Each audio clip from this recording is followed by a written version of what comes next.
Hey everyone, it's time for our last class introduction, and that is PortalCraft. It's been a lot of fun to go back into the annals of history and talk about all these Shadowverse classes and decks and stuff, but we're on the last one here, and it's going to be a fun one.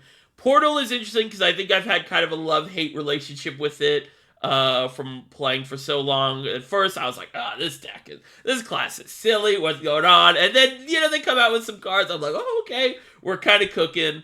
It's very up and down, but I'm excited for Worlds Beyond because they've announced some cards that I'm really interested in.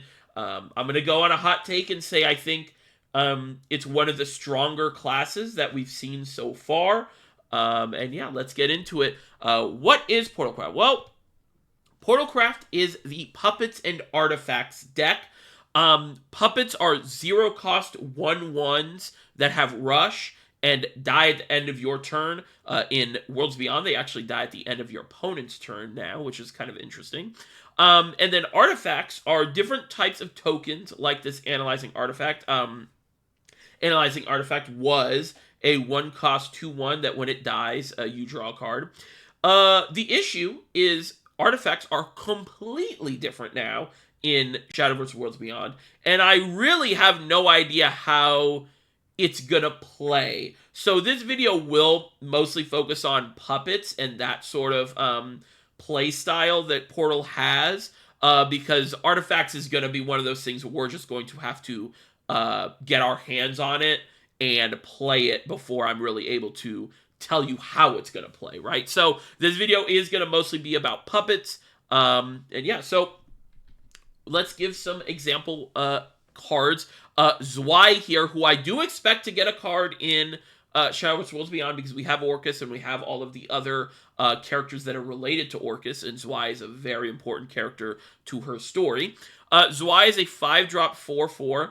On play, put 2 puppets in your hand, but you can also accelerate 2, which means you pay 2 for her, and it's kind of like a spell instead of playing her for the body.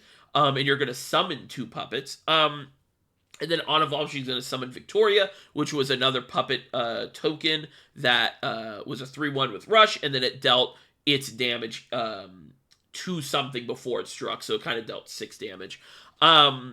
And Zwai is just a very good puppet generator, and that's one of the key things for puppets in general, is you gotta get a bunch of puppets to combine with some of these other cards. So Zwai was very good. Another card that is sort of one of the payoffs for hoarding the puppets, or why you'd want to get puppets, right, is Licked the Gear Turner.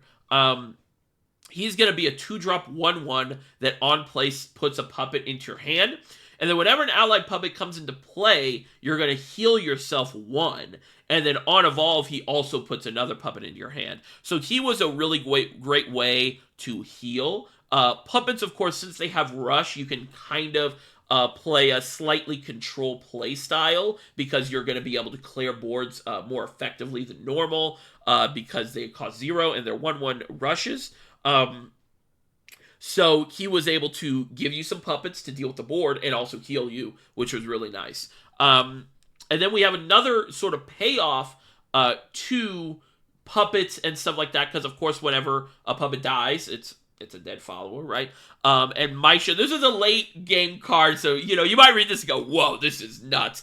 It was nuts, but obviously relative to the power level at the time. But Misha was a 2-drop 1/1. On play, it's going to deal X damage to an enemy follower. X equals the number of allied followers destroyed this match. And then on evolve Storm, if you have at least 8 play points, you gain plus X plus 0. X, of course, is the number of allied followers destroyed this match. So the way puppets typically played was you'd get a bunch of puppet generators, you play out the puppets, you destroy, your own things would get destroyed, and then your number of allied followers go up.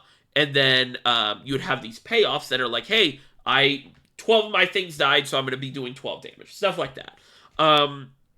So yeah, let's show another Worlds Beyond, a new Worlds Beyond card. This is one of the in my opinion, one of the strongest cards that we've seen so far. Medical Grade Assassin, it's a bronze. 3-drop 2/2.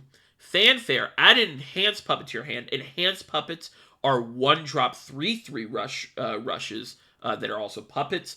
And then they die at the end of your opponent's turn in Worlds Beyond. Once on each of your turns, when an allied puppetry follower enters the field, that's the trait that most puppets have, give it Bane. I think this card is really nuts for locking down the early game. Because let's say the first 2 turns you play a puppet generator or something that gives you a 0-cost puppet. You're going to be able to play the medical grade assassin, drop your 0-cost puppet. He's already going to give you an enhanced puppet, so he's going to be pretty good in that aspect.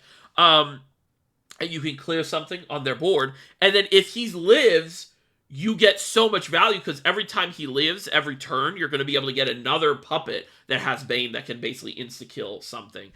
Really, really like this card. Very threatening early game card, basically, yeah. So let's show some example decks. On the left here, we have Brigade of the Sky Puppet Portal. Also, another thing is this was called Nemesis in Japanese, and kind of gives more context to some of the characters and stuff they put into the class, because like what is Portal? Like, you're not opening portals and stuff, but Nemesis kind of makes a little more sense. So this Portal deck was really strong. You had Noah at the bottom here.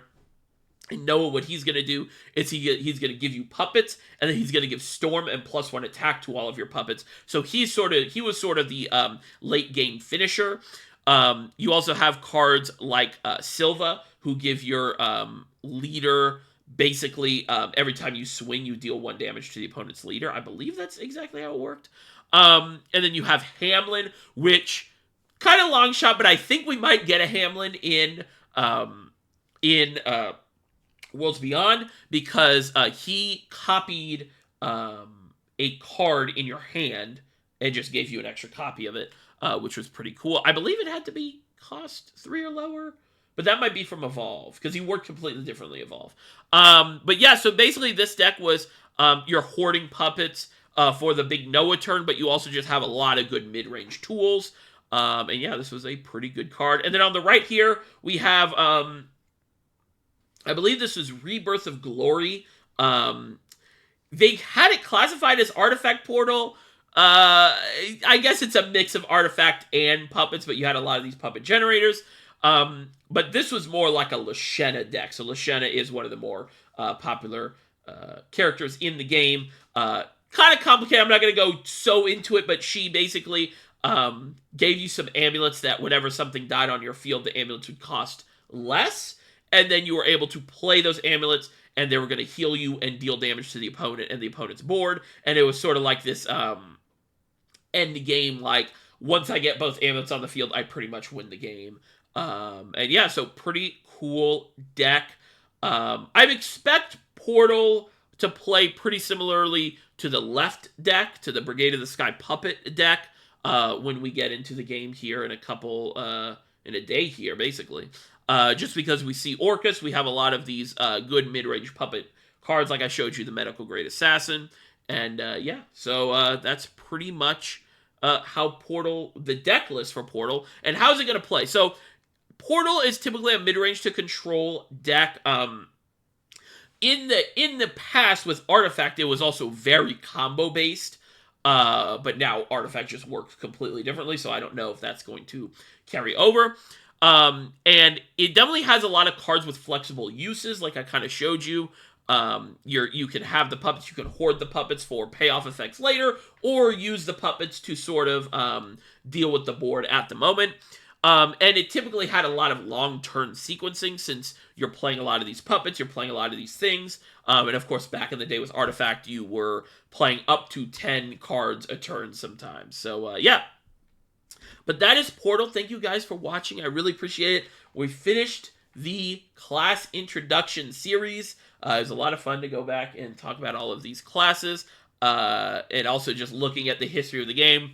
I'm very excited for the new game. Portal, it's hard to talk about a ton because half of the class is just unknown, basically. So we'll kind of just have to see once we get into the game. But yeah, Portal is a very popular class, and I think it's going to be pretty good at the beginning. So thank you guys for watching. I really appreciate it. Stick around for my big card set review that will be in basically 12 hours from when I'm recording. And yeah, hope you guys enjoy and hope you guys are excited for Worlds Beyond. Thanks for watching. I'll see you later. Bye bye.